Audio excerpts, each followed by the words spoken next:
Shalom and welcome to another edition of Parsha Talk. I'm Rabbi Elliot Malamet in Highland Park, New Jersey, at the Highland Park Conservative Temple Congregation Anshe Emet, and joining me, my good friend Rabbi Barry Chesler.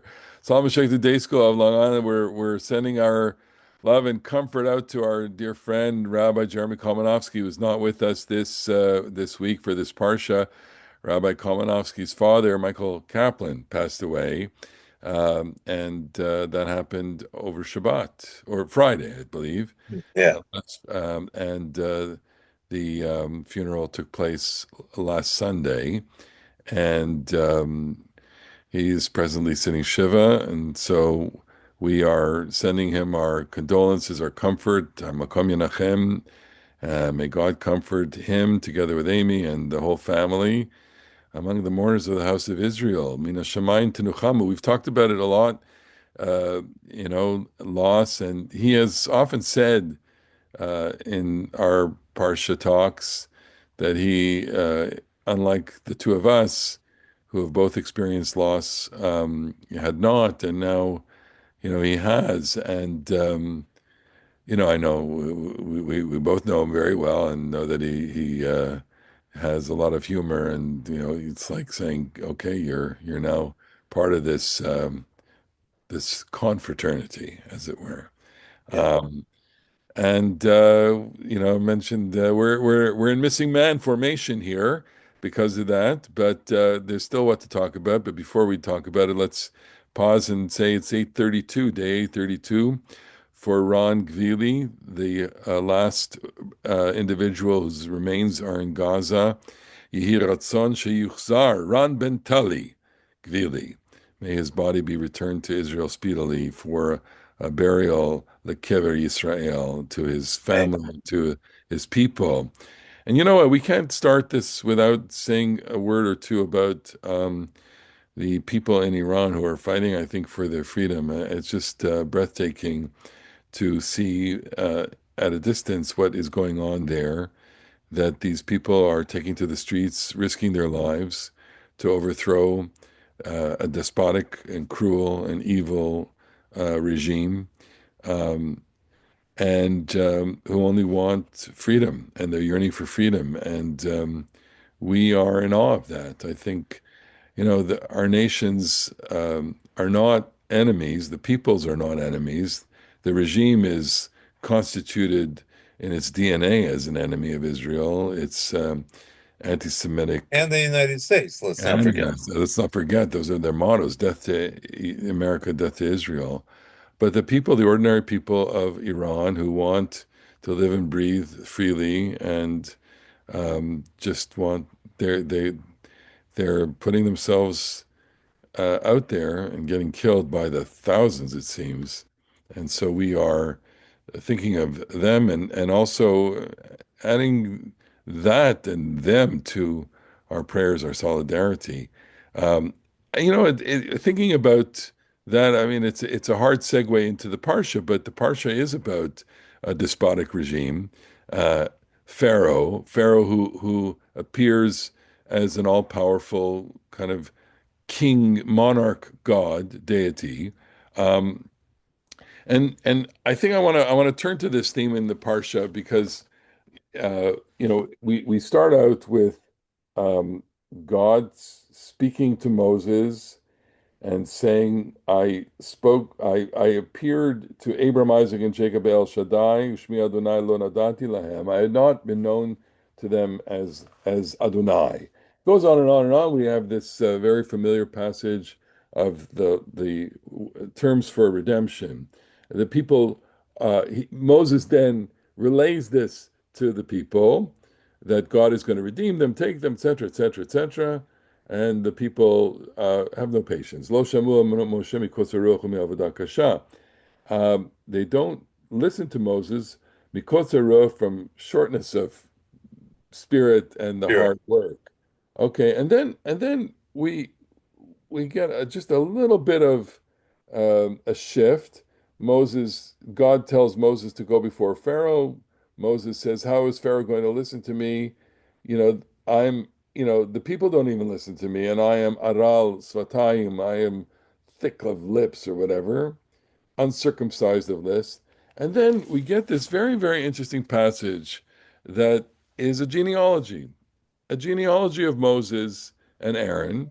It takes us through the tribes of Reuben, Shimon, and Levi, and that's it. And then at the end of that passage, which is chapter 6 in the 20s, it says, um, these are Moses and verse 26. Hu Aaron u'Moshe asher amar Adonai lahem hotziu et bnei Yisrael me'eretz Mitzrayim al tzivotam.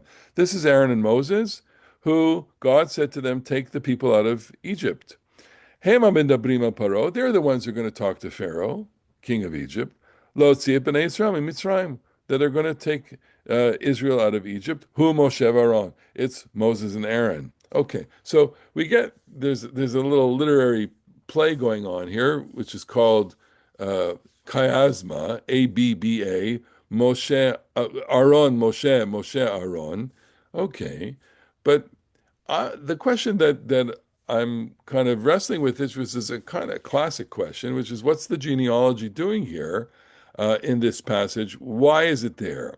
And I just want to I'll pitch this here. This is a good classic answer. This is Robert Alter from his commentary. He says genealogical lists, as one can see repeatedly in Genesis, serve an important compositional role to mark the borders between different narrative segments. The story of Moses' early history and the prelude to the plagues is now completed, and before the unleashing of the first of the 10 fearful divine blows against Egypt, the genealogical list constitutes a long narrative caesura. And I wish he wouldn't use the word caesura, but caesura is a kind of pause transition. Okay, and then he goes on and on. And I want to say thank you, Robert Alter. Very nice. And you're giving us a good literary chestnut to think about. But I have to believe that there's more going on here than just something later. So I'm going to pitch this to you, which is, you know, Mikotzer Ruach and Avodah Kasha, they don't listen to him. They don't listen to him not only because they're impatient, they don't listen to him because they don't know who he is. And he has no credibility with them. He is an outsider. And he's been in exile, so to speak, from Egypt for 40 years. He hasn't experienced their servitude. He hasn't experienced all of their pain and loss. Not only that, but even beforehand, he was rather privileged and sheltered in the Pharaoh palace. So So go ahead. I think what this passage follows up on are the number of passages before this, both this week and last week, which identify Aaron as Achicha, your brother, Aaron, will come to you, Moshe. And that's one way of locating Moses in the Israelite family. He's the brother of Aaron. But that's not enough. He has to be located within the people, and that's why his genealogy is given as a descendant of Levi. And I think that, you know, sometimes we're so familiar with the Torah text that we don't always ask ourselves what's going on. As you did with this thing, I thought that was a great point that you made. It's not clear who Moses is to the people, and it also is not clear who Moses is to himself. Ah, And he had this unusual upbringing. He was rescued from the Nile. He was raised in the court of Pharaoh, and one day he goes out to see his brethren. So obviously he knew he was an Israelite and not an Egyptian. But I assume he's someone who grew up with a conflicted identity because he didn't quite belong wherever he was. it's such a great insight because here I'm focused on there's a humanizing element to him. We'll talk about that in a second, and there's the partnership element, which I think we could talk about too. But it didn't occur to me that the core struggle here is himself, right? He's got and that theme really played itself out in all of the stories prior to his exile, which is who am I? Where am I going? And what am I doing here? Am I this identity or that identity? So he's really caught in between. I think that's a very valuable I insight. just want to raise one other Yeah. point. So At the end of last week, or near the end of last week's portion, there was that strange story where on their way back to Egypt, uh, the son Gershom is attacked because he has not been circumcised yet, and Sipporah has to circumcise him. And yeah, I was thinking while I was listening to you talk that I wonder if that was to make up for Moses never having been circumcised, because it doesn't seem to have been an Egyptian custom to circumcise men. Um, at least as far as I know, I could be wrong. And you know, even with his next generation, they also don't belong. It's like he marries an outsider. He has children that are identified as outsiders. Gershom, he was a stranger in the strange land. And, I think that on one hand, the situation needs someone that's not quite completely an Israelite, because the Israelites were slaves for so long, whatever tradition you follow, the 200 or the 400 years of slavery. But they also need someone who can identify with them. It's such an important thing. I'm thinking about that in the context of outsiders coming to lead people who have been in exile or in jail. So when you think about it, take Nelson Mandela. Mandela was in jail and then was released from jail and elevated almost instantly to lead South Africa against apartheid and basically the new South Africa. Whatever you want to say about him, clearly that arc of exile and return was, fundamental. It's an archetype. It works in the best of sense, with, you think of Menachem Begin, for example. Menachem Begin, uh, in his acceptance speech I believe it was the 79 election, 77 election. 77 election, sorry. He thanked his wife Eliza, quoting "Lech tech acharai bamidbar." You wandered with me in the wilderness, and he had spent quite a long time in the political wilderness, as it were, not only in a geographical wilderness outside of the land. And this is an archetype of leaders coming from outside, parachuting in, and then being accepted or trying to find acceptance among the people. Look, we're seeing that play itself out in real time now. In Iran, you have the son of the Shah, Reza Pahlavi, who is living in the United States or in the West, and is making videos, he's making statements, he's interviewing on television, he's really trying to lead the people or inspire them or give them comfort and coach them and coax them. Um, and yet, on the one hand, he can be a unifying figure.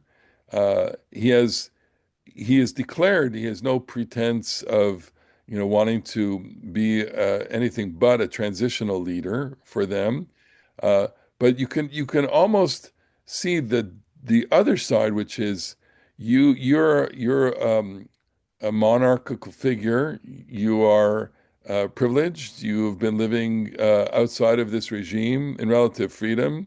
You've been in exile, but you eat well, you dress well, you have everything you need. You have plenty of money and lots of doors open for you. You have tons of honor, and here you are. And so, when I read the Avodah, Mikotze Ruch Avodah, Kasha, the third thing that is not stated is they don't listen to him because he's got no credibility with them. They don't listen to him because they don't know him. They don't listen to him because he has not experienced what they have experienced. Now, Well, also, I think part of it is that talk is cheap and that he has not done anything to ameliorate their situation yet. yeah, And of course, what we learn is that the first thing he does makes their situation worse. right. So I think the people's response is understandable, even if we think after the fact it's misguided. It's hard for me to imagine that in real time, anyone in that room where Moses and Aaron come and say God is going to take us out of Egypt is going to think that this is a great message of comfort. It's so interesting because whenever I teach this in the past, I've taught it, in terms of the limitations of theology. That the statement at the beginning of a era is a very theological statement, and it's like when you're suffering, you kind of don't want to hear this.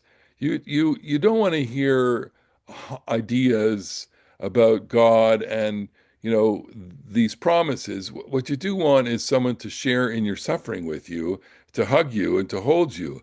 And so that's another reason why I think he fails here. You know, um, I want to go to another point, which is I read in this.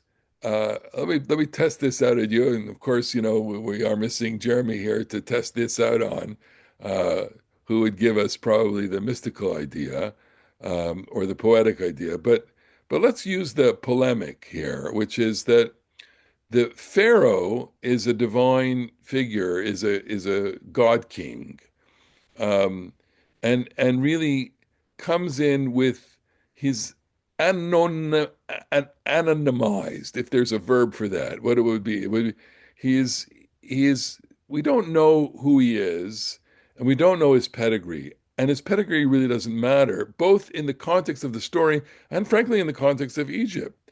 But because he's a deity, but Moses is a human being. So the fact that Moses is given and Aaron also is given, parentage, and at least in the case of Aaron, a wife and children. Moses, in this little genealogy, is not given a wife. The wife is not meant, but we know he's married, and we know that he has two sons already. So the text is humanizing him, whereas to make him opposite to the quote unquote divine figure who we really don't care about his family, or the text doesn't care about his. And the only person that's related to him that is of any significance is his daughter. And it's so interesting. His daughter goes on to become a rather saintly figure in Jewish lore. I don't know. What do you make of that? Do you think that there's a case here to be made for the So humanizing versus the deification? I'm not sure. So many years ago, I read that, there was a time when this was the conventional wisdom that this was a fight between two gods, the God of Israel, who was the true God, and then the masquerade god, Pharaoh. But I'm not sure that pharaohs were deified before they died. Mhm. And I don't know enough about Egyptian religion to know the answer to that, but that would be an important piece here. Certainly, I think the battle is drawn between two strong-willed figures, and Pharaoh thinks he's a human with absolute free will, Right. regardless of whether he's a god or not. And that's simply not going to measure up as the story unfolds in the next couple of weeks. So let's go to this theme, which is, you know, th I'm presenting this passage, which, Robert Alter says is just a kind of placeholder between stories, uh, as something deliberate to create contrast between two cultures and civilizations.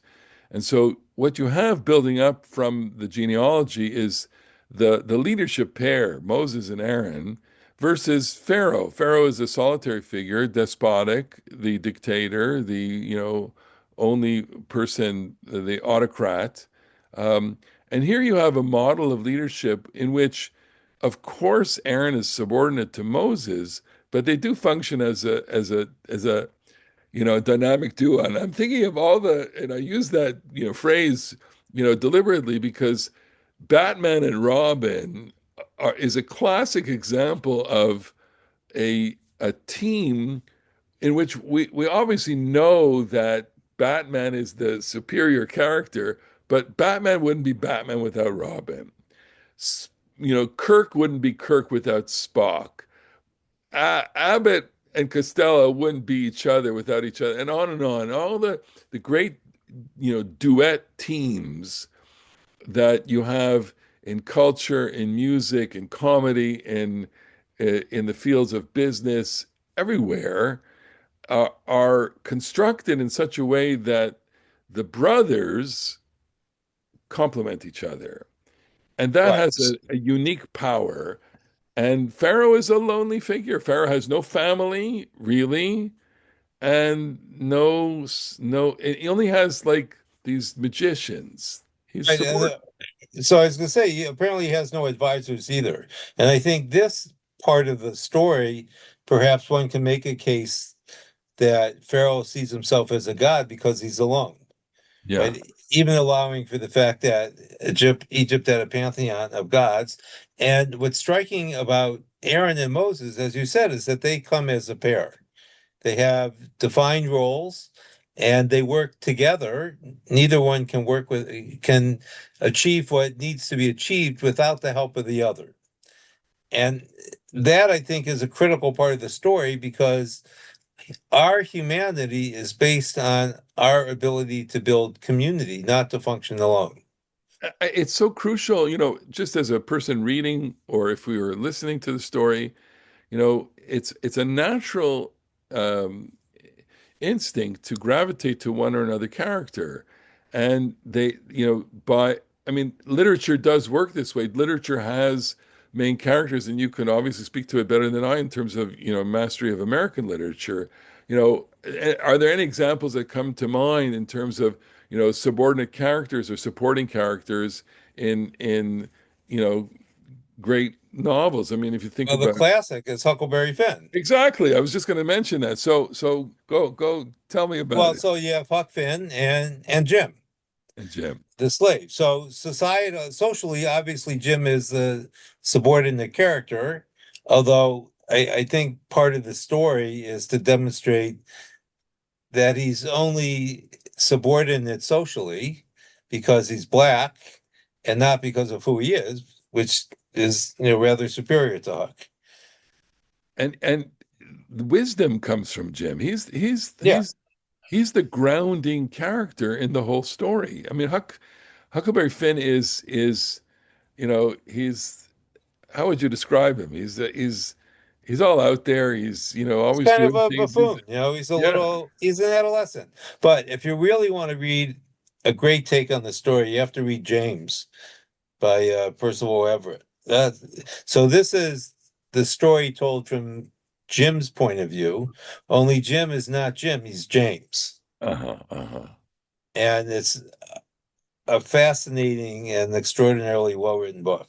So, I think about this even in the way that we construct our synagogue lives now, um, because in classic synagogues such as the one I lead, I'm the rabbi and I have a chazan, and thank God, and big shout out to my chazan Mike Weiss. He's a wonderful guy.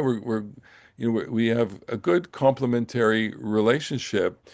And it's very clear, that the Chazan's world is the emotional, spiritual world, whereas the rabbi world is the more narrative, explanatory world. I don't want to say intellectual world versus emotional world, but I want to say, you know, the congregation has a psychodrama between the rabbi and the chazan because at different points in the service and the experience of Shabbat, you're having an emotional experience and you're having an intellectual experience. You hear a sermon and you hear music, and um, when my chazan is away, sometimes I will lead the service because I have the talent to be a shaliach tzibur as well. I often find, isn't it? It's great to do that, but I prefer having the chazan. I don't want to be Well, so what I find interesting is that part of the issue with the rabbi and the cantor is one of voice. Sometimes we all know that you have to hear the rabbi say things that you don't want to hear. But uh God forbid you would sit in shul and listen to the chazan singing what you don't want to hear. It would not be a very moving experience, No, but it right? does So, happen, of course, it happens, but the job of the chazan is to please people with the emotionally. music. Yeah. And the job of the rabbi is not always to please people, but to, I'm laughing only because actually quite recently I gave a sermon which aggravated at least one person, probably more. And they came up to me and they told me, how much they thought it was the absolute worst sermon that I've ever given. Thank God you shall live a long life, and there'll be another one that'll be worse.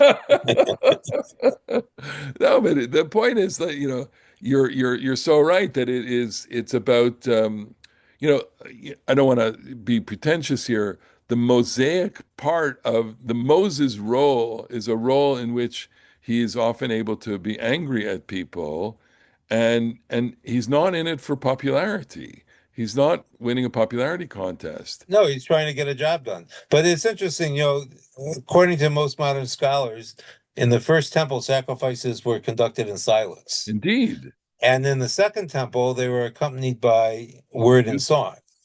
And Right. so it's interesting that, the development of the priesthood historically is to become more vocal, but in the singing way, Yeah. because that's what reaches people. That's Israel Knoll. Israel Knoll, Yeah. wonderful Bible scholar, and he says, I don't know if you recall this part. He says there's a vestige of this duality between silence and song, even in the prayers as they exist today in Rabbinic Judaism. That is to say, the synagogue service, the silent Amida is silent precisely because it recalls the sanctuary of silence. That is, the worship was done with no words, and that it can't function on its own.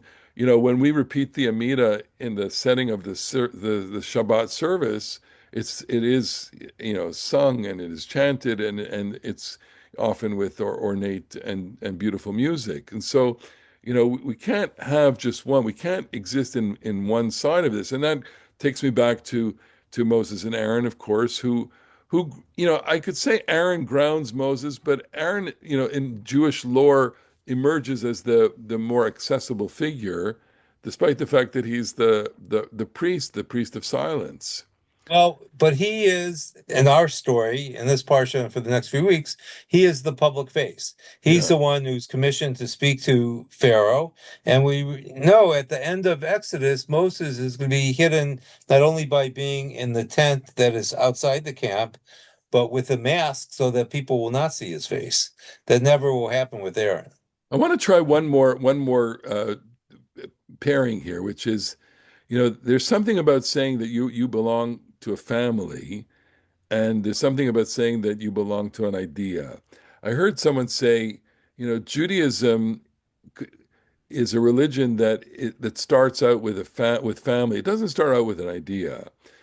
God chooses Abram. Abram is supposed to make a family, and the family becomes a people. And it's the family that grounds the people. And it is only once there's a people that ideas, namely in the form of God's revelation of the Torah at Sinai to Moses, ideas come into the world.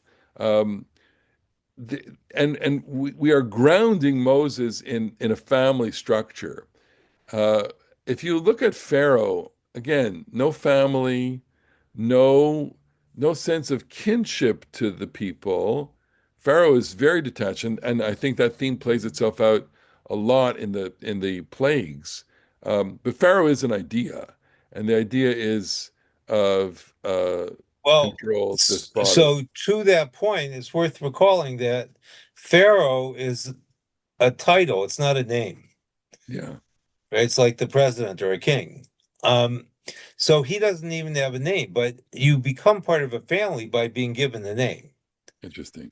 Yeah. And that's why it's so significant that Moses's name is the first name in chapter 2 that is Mhm. given to him. And so there's something to be said, but I want to come back to the verse that the parsha begins with, which is or the second verse. Vayera el Avraham el Yitzchak vel Yaakov be'el Shaddai u'shmi Adonai lo nodati lahem. And so I appear to Abraham, Isaac, and Jacob as El Shaddai, and my name Adonai Yud Vav He, I did not make known to them, or was not known to them. And what strikes me is that the religion begins with God addressing Abraham on one hand and Abraham responding. And here, what's so important is that God makes himself known, but we don't know God. Yeah. And we have to be receptive to the voice of God. Once we have a family, we could transmit our experience of God to our children and hopefully grandchildren and beyond. And the personal experience is perhaps a little less important. And that's when the ideas come. The ideas will come when we're transmitting something from one generation to the next. It won't come at the beginning, at least the way I understand it. So interesting, because what that passage is doing, broadly speaking, is placing the ideas within a familial context. This is it's so Bible. It's so the Torah to do so. It's so the Torah really is about projecting the idea of family almost everywhere. And here in the moment of definition of Moses, we're saying, uh, this guy is a human being. He has a family. He's not a divine being, notwithstanding the fact that some would consider him that. Uh, and he's got this brother with whom he leads as a team, and that's an essential part of the story here. Yeah. It's not So just I would just add one thing at the end here, and that is that Shemot is a transitional book. It begins with the actual children of Jacob, the children of Israel, what we call the 12 tribes. And the 12 sons become a people. So at this stage, we sometimes forget there are only 4 generations between the tribes and the generation of Moses. He's the great grandson of Levi. right. By the end of the book of Shemot, we're going to have 600,000 fighting men in the census, and that's a people. And Moses and Aaron, their familial role will also be displaced. It won't be so important anymore that they're brothers. What will be important is that Moses is the leader and Aaron is the priest figure. And because at the end of the book, we're a people in more than name only. Indeed, indeed. Well, that's a good place to pause, or as Robert Alter would say, have a caesura. The happy Caesura to you. Listen, we're sending out again our friend Jeremy. Lots of comfort to the family. We want to thank everyone for watching, for listening, and we really, really appreciate your attention and being with us. We're it's the only commodity that we have is giving us your attention and time. So thank you so much. And have a wonderful Shabbat, and we'll see you next week on the next edition of Parsha Talk. Bye bye for now. Shabbat shalom.